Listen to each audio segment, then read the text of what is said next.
국면 인터뷰인데요.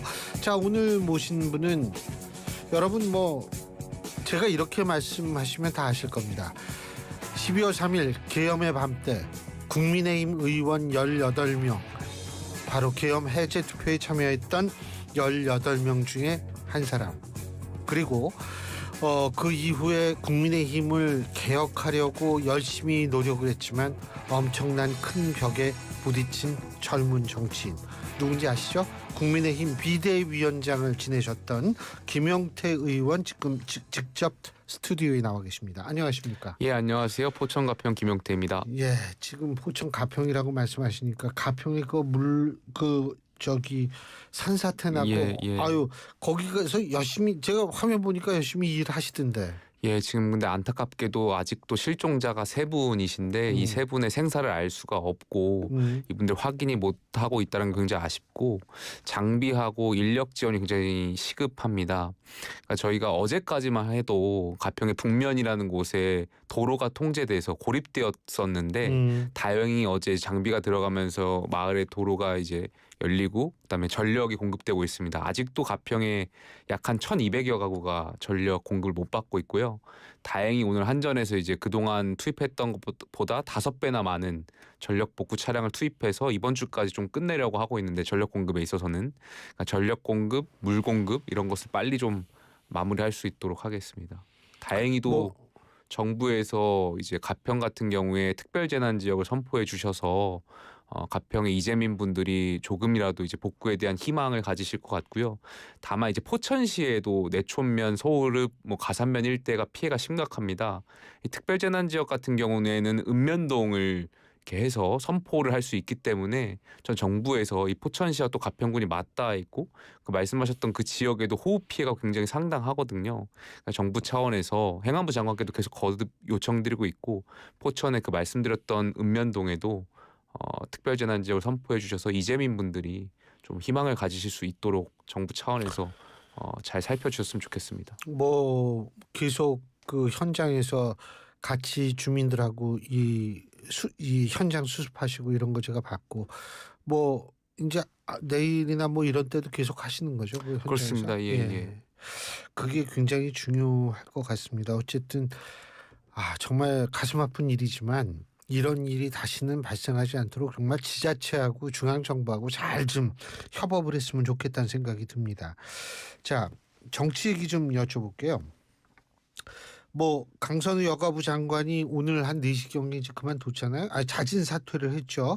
그죠? 근데 어떻게 평가하십니까? 물론 이제 후보자가 자진 사퇴를 결정하기까지 굉장히 많은 우여곡절이 있었을 거고 어려운 결정이었을 텐데 늦게나마 만시지탄이라고 생각합니다. 지금이라도 자진 사퇴하는, 국민의 눈높이에 맞는 결정을 해줘서 만시지탄이라고 생각하고요. 다만 한 가지 아쉬웠던 것은 그 여가위 청문회를 보면서 여당 의원들이 후보자를 엄청 감쌌거든요.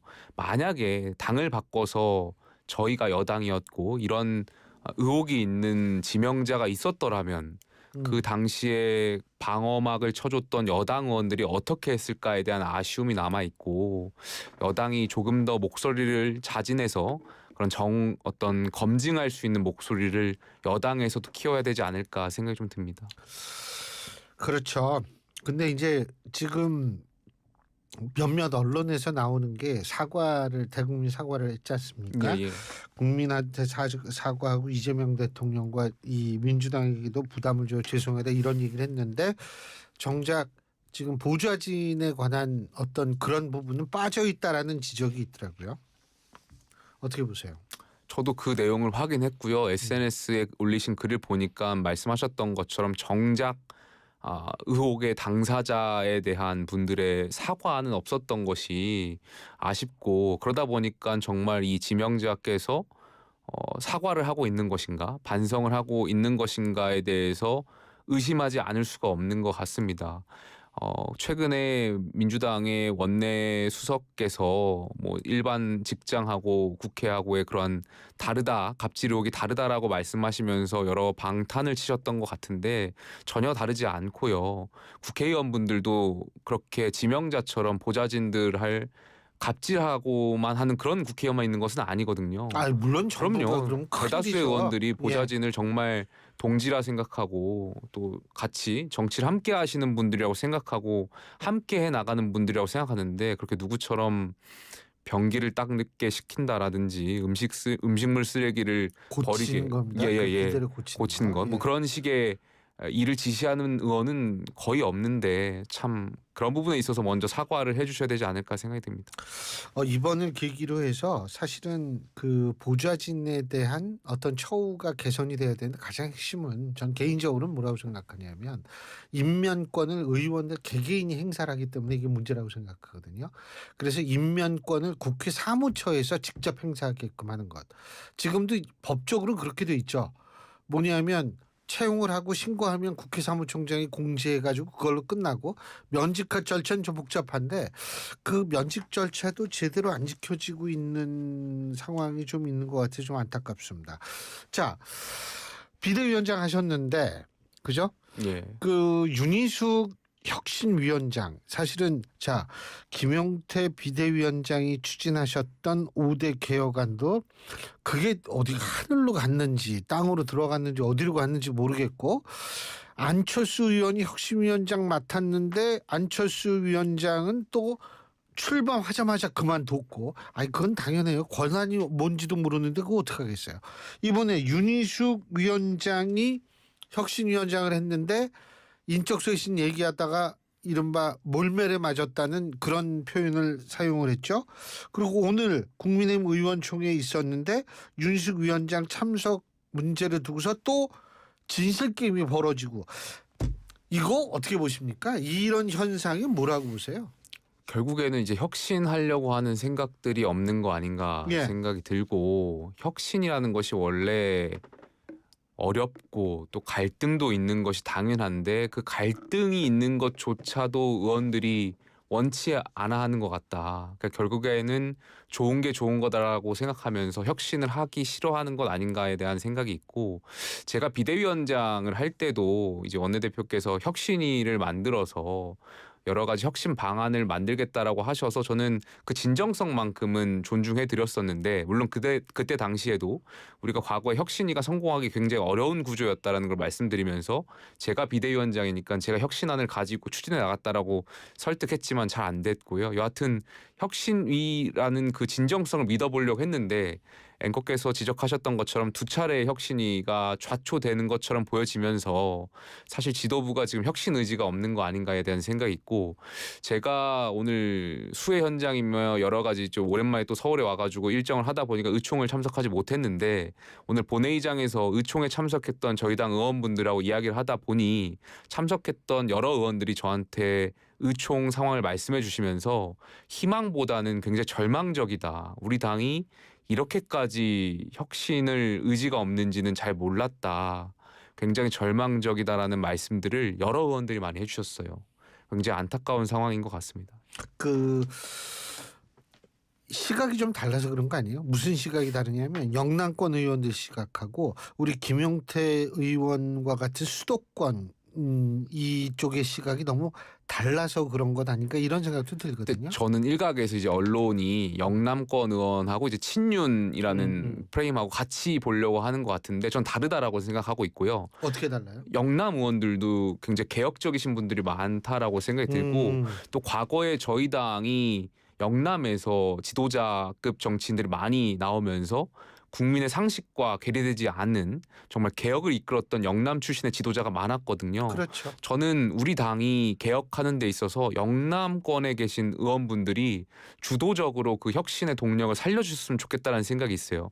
그런데 제가 영남권의 의원분들하고 교류를 많이 하더라도 영남권 의원분들도 본인을 향해서 친윤으로 이렇게 통칭해서 부르는 굉장히 불쾌해하시는 분들이 많으시고 또 개혁을 이야기하고 싶어하는 방향성에도 많은 영남원들 동의해주고 계신데 사실 지금 상황 자체가 그런 목소리를 내기가 굉장히 어렵다 보니까 주저하시는 것 같아요. 그래서 영남에 계신 의원분들도 혁신에 대한 목소리를 갈증이 있다는 것을 알고 계시기 때문에 저는 우리 당의 개혁의 시작점을 영남에서 하는 게 어떨까. 영남 의원들이 이 개혁의 주도적으로. 깃발을 주도적으로 들어주시는 게 어떨까 생각이 듭니다. 근데 그 친윤으로 하는 걸 되게 좀 달갑지 않게 생각한다. 그건 그렇습니다. 충분히 저도 공감을 해요. 그건 충분히 공감하고도 남는데 문제는 뭐냐면 지금 예를 들면 전한기 씨라든지 이렇게 탄핵에 적극적으로 반대하셨던 분들, 부정선거를 얘기하는 분들 이런 분들이 국민의힘 내부에 들어와서 큰 목소리를 내니까 사실은 일반 국민들의 입장에서 볼 땐 국민의힘 하면은 왜냐면 목소리가 크면은요 소수가 다수처럼 비춰지거든요. 그런 현상이 결국 벌어질 수밖에 없는 것이 지금 국민의힘의 현주소 아닌가 이런 생각이 들거든요. 네, 한 가지 저희가 좀 짚고 넘어가야 될 것이 당시에 이제 탄핵 당시에 저는 탄핵을 반대했던 분들을 그렇게 할 수밖에 없었던 당시에 진정성을 가지고 했다라고 생각이 들거든요. 그러니까 이분들이 탄핵을 반대했다라고 하더라도 계엄을 옹호하시는 분들 절대 아니잖아요. 계엄은 반대 당연히 하지만 헌법재판소의 여러 절차적인 논란에 대해서 짚고 넘어가야 될 필요성이 있고 그렇기 때문에 많은 당원분들도 당시에 이제 광장으로 나오셔서 목소리를 높이셨는데 문제는 뭐냐면 그 말씀하셨던 한국사 강사라든지 일부 정말 계엄을 옹호한 듯한 스탠스를 취하시는 분들이 이러한 탄핵을 반대했던 분들을 이용하는 것 같아서 굉장히 안타까워요. 그래서 같은 부류의 사람들로 인식되게 하는 거잖아요. 근데 분명히 계엄을 옹호했던 세력과 탄핵을 반대한 사람들하고는 분리시켜야 될 필요성이 있을 것 같고 그렇기 때문에 개혁의 핵심은 저는 윤어게인하고의 결별이라고 생각이 들어요. 윤어게인이라고 하는 분들이 생각을 바꾸지 않는다면 우리가 그 당시에 탄핵을 반대했던 사람들까지도 마치 계엄을 옹호하고 부정선거론자인 것처럼 만들고 그런 현상들이 계속 이어지고 있는 것 같거든요. 저는 단호하게 윤어게인하고의 결별이 개혁의 시작점이라고 생각이 들고요. 그렇기 때문에 영남의 많은 의원분들도 여기에 대해서 목소리를 내셔야 된다라고 생각이 듭니다. 그거 어떻게 결별해요? 일각에서 지금 뭐 전한길 씨 입당과 관련해서 이 생각이 다른 분들도 우리가 이야기하고 하는 것이 정치다라는 말씀들을 당내 대변인이라는 분들이라든지 이런 말씀들 많이 하시는데 저는 동의할 수 없는 것이 제가 어제도 한 방송에서 말씀드렸는데 독도가 일본 땅이라고 가령 주장하는 분들과 어떻게 대화가 되겠습니까? 통합이라는 것 그리고 다양성의 범주에도 결과적으로 이 가이드라인이 있다라고 생각이 듭니다. 받아들일 수 있는 한계가 그렇습니다. 있다는 대화할 거죠. 수 있는 상대가 있는 것이 상식적인 생각을 할 수 있는 사람들하고 대화를 해야 되는 것인데 계엄을 옹호하는 분들하고는 저는 이분들이야말로 링 밖에 있는 분들이라고 생각해요. 이분들하고 우리가 통합이다 생각이 다르다라고 표현하면서 함께 갈 수 없다라는 것을 명확히 해야 된다라고 생각이 들고요. 저는 생각이 다른 것이 아니고 생각이 틀리다라고 생각하기 때문에 물론 계엄을 옹호했던 분들도 나중에 생각을 바꿔서 계엄이 잘못됐다라는 것을 인정하고 인지하면 얼마든지 저희가 대화하고 통합을 할 수가 있겠죠. 하지만 그게 전제되지 않는 상황에서 계엄을 옹호하는 듯한 스탠스를 취하는 사람들하고 통합한다? 저는 그거는 어렵다라고 생각이 듭니다. 근데 어쨌든 지금 국민의힘이 여론의 섬처럼 비춰지는 여론 속에 있는 섬처럼 비춰진다라고 분석하는 분들이 많은데 그런 걸 좀 극복하기 위해서 가장 좋은 방법은 사실은 8월 22일에 있었을 전당대회에 있어서의 당대표 이 선출 규칙 룰을 좀 바꿔야 된다는 얘기가 나오거든요. 지금 80대 20, 80은 당원 투표, 20은 이제 소위 말해서 국민의힘 지지층을 대상으로 한 여론조사인데 이거를 역선택 방지 조항 이걸 빼고서 50으로 늘리면 좀 그 국민의힘에서 나오는 분들이 좀 다양한 목소리를 낼 수 있고 그런 여론을 좀 바꿀 수 있는 계기가 된다라는 얘기가 있거든요. 동의? 저는 일단 뭐 국민 여론의 비중을 늘려야 된다는 데는 동의하는데요. 다만 당심하고 민심하고 그렇게 다르지 않다라는 생각 갖고 있습니다. 결국에 당원분들도 저는 개혁의 방향성에 동의하시고 침묵해서 그렇고 그렇습니다. 지금 이 말씀하셨던 그 주류 의원총회에서 장악하고 있는 주류 의원분들이 마치 개혁을 하기 싫어하는 것처럼 느껴지니까 당원들도 그렇게 느껴지는 것처럼 비춰지는데 저는 많은 당원분들 제가 비대위원장 하면서 선거 때 만나뵀던 많은 당원분들 지지자분들이 이대로는 안 된다라고 저한테 많이들 말씀 주셨거든요. 개혁을 원하고 있는 분들이야말로 당원분들이랄 거라고 생각하고요. 다만 그럼에도 불구하고 전당대회 때 이 민심 반영을 높여야 된다라는 것에 동의하는 이유는 저는 정당이라고 함은 항상 중도층 그리고 유권자분들한테 열려 있어야 된다고 생각이 듭니다. 대중정당으로 나아가는 것이 굉장히 중요하기 때문에 늘 우리를 지지하거나 중도층 국민의 생각을 묻고 그분들의 의사결정 과정에 참여할 수 있게 비중을 늘리는 거는 저는 대중정당으로 나아가는데 굉장히 필요 조건이라고 생각이 듭니다. 그렇죠. 캐치올 파티라고 해서 다양한 거를 감싸는 거는 좋지만 가장 중요한 거는 지금 기영 같은 경우에는 국민적 공감대가 말이 안 된다는 공감대를 갖고 있기 때문에. 근데 주진우 의원이 오늘 출마한다고 그런 것 같더라고요. 어떻게 평가하세요? 어떤 새로운 대안이 될 수 있을까요? 주진우 의원께서도 뭐 청문회라든지 아니면 최근에 여러 어떤 정책적인 스탠스를 보면서 많은 국민들께 또 기대감을 받고 있는 저희 당 의원분 중에 한 명일 것이고 이 출마와 관련해서 여당이 또 이제 비판하는 목소리도 냈던데 제가 오늘 방송에 들어오기 전에 그래서 주진우 의원한테 한번 물어봤어요.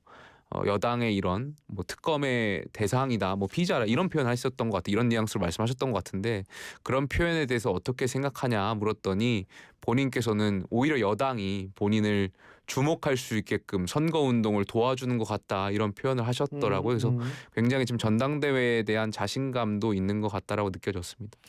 그리고 제가 아까 이 1부와 2부에서 잠깐 다른 분한테 물어봤는데 지금 예를 들면은 안철수 의원이 내일 오세훈 시장을 만나고요. 그다음에 한동훈 전 대표가 안철수 의원을 만났고 또 유승민 전 원내대표도 만나고 이런 움직임이 있습니다. 이런 움직임이 국민의힘에 있어서의 이미지를 개선하고 나름대로 개혁의 속도를 낼 수 있는데 기여할 수 있다고 보십니까? 저는 그 말씀하셨던 분들끼리의 전당대회에서 개혁에 대한 경쟁이 있어야 된다고 생각해요. 무슨 말씀이냐면 우리가 일각에서 이번 전당대회를 개혁 대 반개혁 혹은 개혁 대 구구의 싸움이다 이런 표현들 하시는데 저는 그렇게 가는 순간 국민의힘의 미래는 없다라고 생각합니다. 말씀드렸던 반개혁이라든지 구구라고 하시는 분들은 아예 그냥 링 밖에서 배제해버려야 된다고 생각해요. 개혁을 말씀하시는 분들, 지금 말씀하셨던 안철수 의원이 만나고 계시는 그분들이 어찌되었든 우리 당 개혁의 여러 이야기들을 말씀하셨던 분들이고 그분들과 우리가 개혁에 대한 경쟁 이번 전당대회의 방향성으로 삼아야 되지 않을까 생각이 듭니다. 링 밖으로 난다는 건 결국은 윤희숙 위원장이 얘기하는 인적 쇄신이 반드시 필요하고 시급하다라는 것으로 이해해도 되겠습니까? 링 밖으로 내보내는 것에 있어서 결과적으로 인적 쇄신이라고 되겠지만 여러 가지 방법이 있을 거라고 생각이 들고 저희가 이번 전당대회에서 어떤 주자께서는 계엄의 원인을 또 찾아야 된다 이런 말씀들 하시는데 그렇게 되는 순간 저는 저희 당의 미래에 없다라고 생각되고 그런 식의 논쟁이 전당대회에서 있게 되면 국민들께서 얼마나 국민을 보시기에 한심하다고 느껴지겠습니까? 저희가 대선을 패배했고 정말 대안정당으로서 개혁하고 바뀌는 모습들 그런 경쟁적인 모습들을 국민들께 보여줘야 국민들께서도 그래 국민의힘에 기대를 한 번 더 걸어봐야지 대여투쟁할 때도 국민의힘이 말하는 목소리에 그래 국민의힘이 옳은 얘기하네 이렇게 힘을 실어주시는 거지 지금처럼 개혁 대 반개혁 구도로 가거나 계엄의 원인을 찾아가야 된다 거기에 주목해야 돼 이런 발언을 하기 시작하는 순간 국민들께서 뭐라고 생각하시겠습니까? 저희가 대여투쟁을 하더라도 당신들은 계엄을 일으켰던 정당에서 무슨 민주주의를 논하냐 이런 조롱과 비아냥으로 다시 되돌아올 거기 때문에 지금 개혁을 하려고 하는 이유도 그 대여투쟁을 더 선명하게 하기 위한 전제의 조건이다 이렇게 생각이 듭니다. 어쨌든 수해 현장 또 나가셔야 되니까 저희가 너무 오래 모실 수는 없죠. 오늘 말씀 여기까지 듣겠습니다. 고맙습니다. 감사합니다. 국민의힘 김용태 의원이었습니다. 춤과 노래를 즐기는 장수마을 가고시마의